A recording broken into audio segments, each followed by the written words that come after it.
How did medieval peasants sleep through freezing winter nights?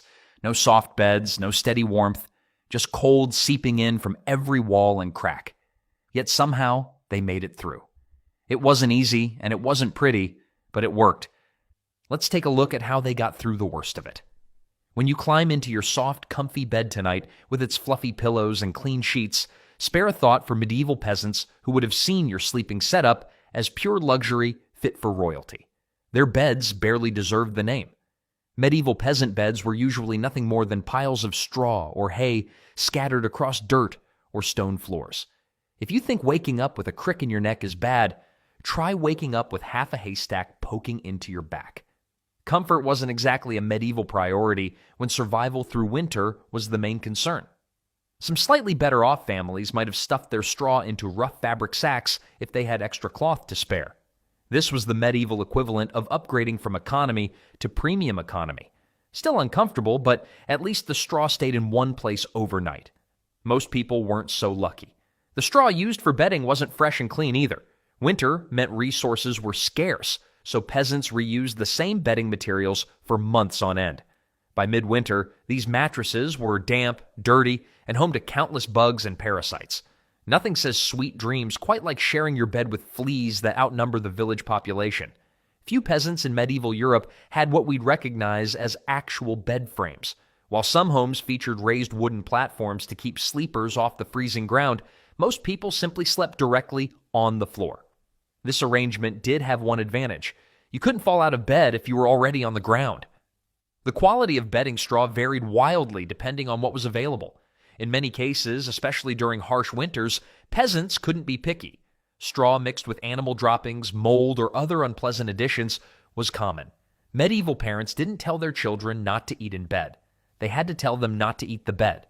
Storage space was non-existent in tiny medieval homes, so any animals that were allowed indoors might decide your straw pile looked inviting. Finding a pig had claimed the softest part of your bed wasn't unusual, and you'd probably let it stay there for the extra warmth. Pillows were another luxury medieval peasants lived without. Instead, they might ball up spare clothes, if they had any, use a chunk of firewood wrapped in fabric, or simply rest their heads on their arms. Some used small bags of dried herbs or straw, which served the dual purpose of providing head support and somewhat masking the smell of unwashed bodies and bedding. One thing you won't find in any medieval peasant home was a mattress protector or waterproof cover. Accidents, spills, and leaks from the roof all soaked directly into the bedding, adding to the funky aroma that permeated these sleeping areas. During winter months when doors and windows stayed firmly shut against the cold, the smell in these tiny homes would have been overwhelming to modern noses. Despite all this, medieval peasants did manage to sleep, though perhaps not as peacefully as we do today. With temperatures dropping to bone-chilling lows, having your own private sleeping space was the least of your worries. Sharing a bed with someone today usually means a spouse or partner. In medieval times, bed sharing meant the entire family. Grandparents, parents, children, babies, and sometimes even distant relatives or travelers passing through, all piled together on the same straw heap. This forced togetherness wasn't about family bonding. It was pure survival. Studies of surviving medieval homes show that the average peasant dwelling was only about 400 square feet, smaller than most modern studio apartments. With such limited space and only one heat source, sleeping separately would have been both wasteful and potentially deadly during the harshest winter nights. Children typically slept between adults, not because of some medieval parenting philosophy, but because it was the warmest spot.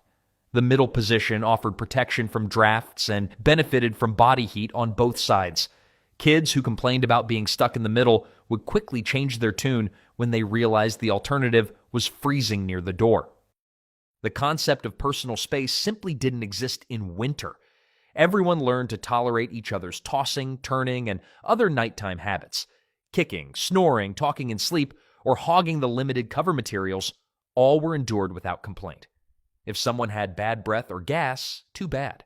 The alternative was freezing to death, which put minor discomforts into perspective. When travelers or distant relatives needed a place to stay, they didn't get the guest room. They joined the pile.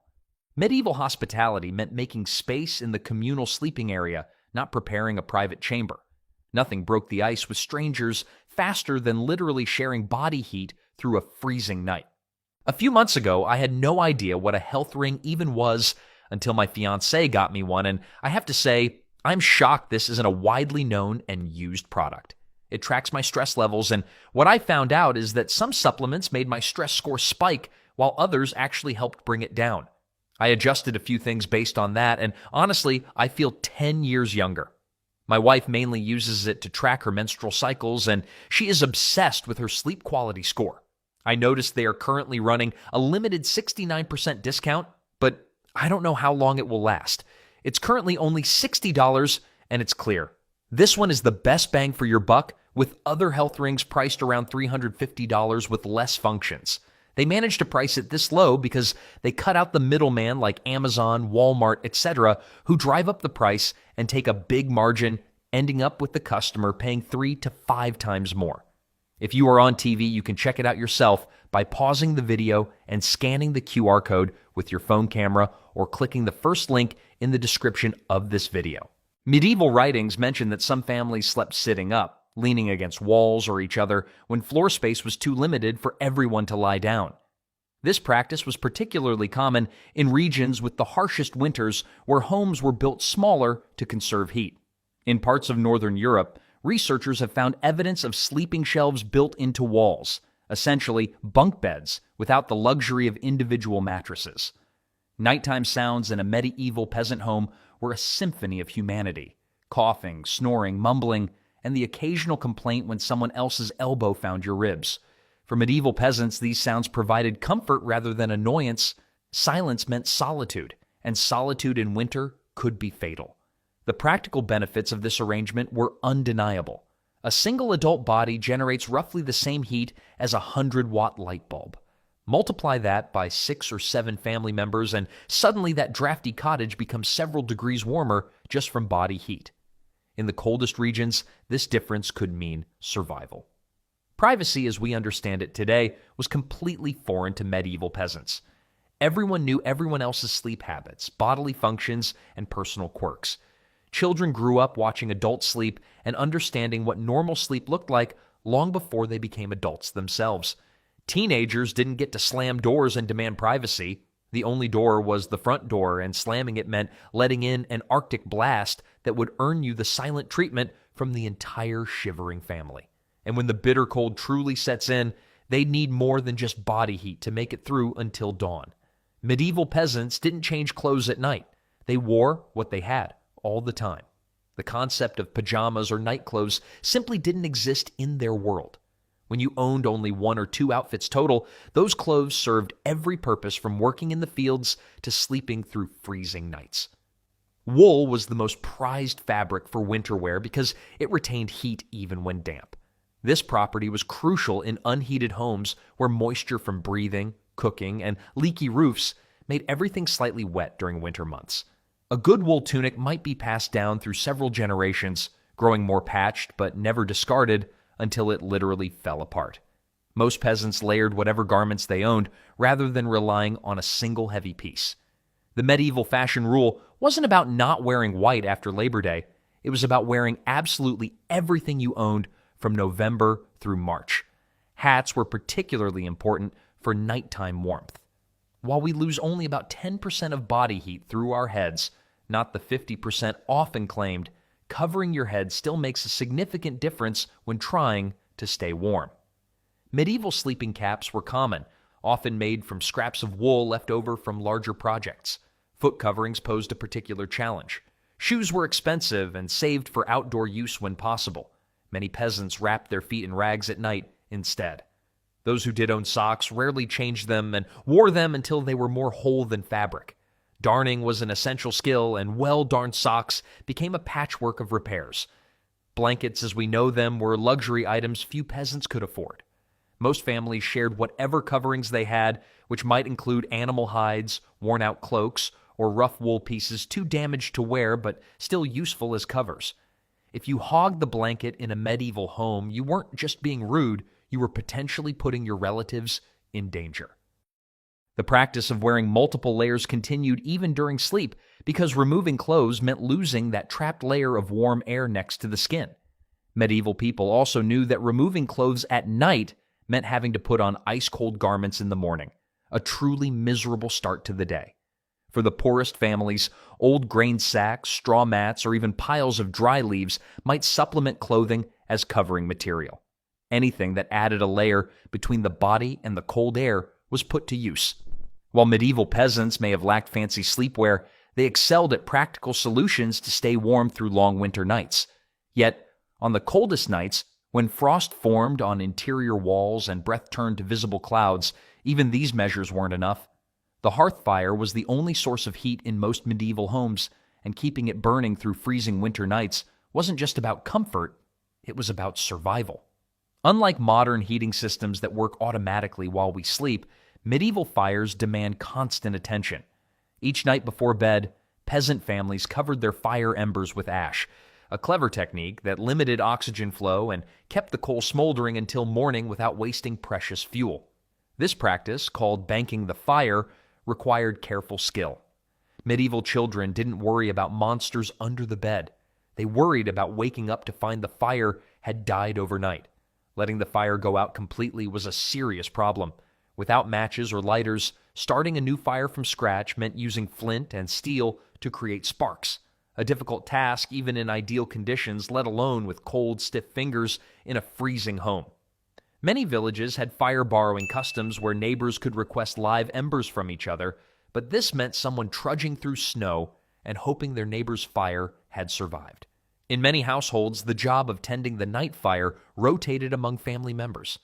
Medieval writings describe how the person on fire watch would stay up late or wake during the night to carefully add small bits of fuel to keep the embers alive without wasting valuable firewood. Evidence from medieval hearths shows how ingeniously people conserved fuel. Most peasant fires were kept small and controlled. A typical family might use only 1/4 the amount of wood we would consider necessary for comfort today. Every stick was precious, especially by late winter when supplies ran low. Many peasants supplemented their fire-keeping strategy with heated stones or bricks. These were placed directly in the fire until hot, then wrapped in rags and tucked into beds before sleeping. The original hot water bottle wasn't made of rubber. It was just a rock that wouldn't set your straw bed on fire. Homes with chimneys were rare until the later Middle Ages. Most peasant dwellings had simple smoke holes, openings in the roof that allowed some smoke to escape while trapping heat below. The upper portions of medieval homes were often black, with centuries of soot accumulation showing how people prioritized heat over clear breathing. Fire safety, as we understand it, didn't exist. Records from medieval towns document frequent house fires, especially during winter when heating demands were highest.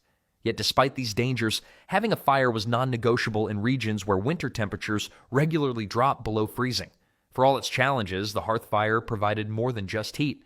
It was the literal and figurative center of the home, providing the only light once the sun set and the means to cook whatever meager food was available. Yet even with careful tending, sometimes the fire alone wasn't enough to keep the deadly cold at bay. Livestock often slept indoors during winter in medieval peasant homes, including cows, pigs, goats, and chickens. This wasn't some weird medieval version of pet love. Animals were walking, breathing heat sources, especially in homes with small fires or no fire at all. A full-grown cow produces roughly the same heat as a small modern space heater, generating about 5,000 BTUs of warmth per hour. That's enough to raise the temperature in a small cottage by several critical degrees. Medieval farmers knew nothing about BTUs, but they understood that having a cow indoors could mean the difference between freezing and surviving until morning. People and animals sometimes slept just feet away from each other, separated by low wooden barriers if the family could afford them, or nothing at all if they couldn't. The sleeping arrangements might have been unusual by today's standards, but nobody complained about the cow snoring when it kept the ice from forming on your blanket. Chickens nesting under beds wasn't considered strange. It was practical winter survival. The birds generated modest heat while staying protected from predators and cold. Pigs, despite their reputation for messiness, were common indoor companions in many regions. Goats, with their smaller size and relatively clean habits, often had free range of the house in the coldest regions. Animal waste was cleaned occasionally, but winter was more about tolerance than hygiene. The reality? Medieval homes smelled like barns, but they were warm enough to prevent frostbite, which seemed like a fair trade to most families. The loudest sound at night wasn't snoring, it was the goat chewing next to your head. But when the alternative was freezing in a clean, quiet house, most peasants preferred their noisy, smelly, but wonderfully warm animal roommates. Yet sometimes, even a house full of animals and a carefully maintained fire weren't enough to keep the biting cold at bay. Medieval peasants needed every advantage they could get. Peasant homes were small on purpose, easier to heat, harder for cold to get in. The average medieval cottage measured only about 400 square feet total, housing an entire family plus livestock. Thick walls made of wattle and daub, woven sticks covered with a mud-dung straw mixture, trapped heat efficiently. Medieval builders didn't need engineering degrees. They just needed to know which animal poop made the strongest wall plaster. Roofs made of tightly packed thatch acted like giant wool hats for houses. A well-made thatch roof could be up to 1 foot thick and created tiny air pockets that trapped heat inside. Windows were sealed during winter with cloth, animal hide, or boards. Many cottages had no windows at all, just a door with heavy fabric covering it to block drafts. Floors were covered in rushes, straw, or animal hair for insulation from the cold ground. Fresh layers would be added throughout winter, creating a deep, composting carpet. Medieval floor plans weren't designed by fancy interior decorators. They were planned by people who didn't want to wake up as human icicles. Sleeping areas were always near the fire or a livestock corner for maximum warmth. By combining all these design elements with their other warming strategies, medieval peasants created a survival system that, while smelly and uncomfortable by modern standards, successfully kept generations alive through centuries of bitter European winters.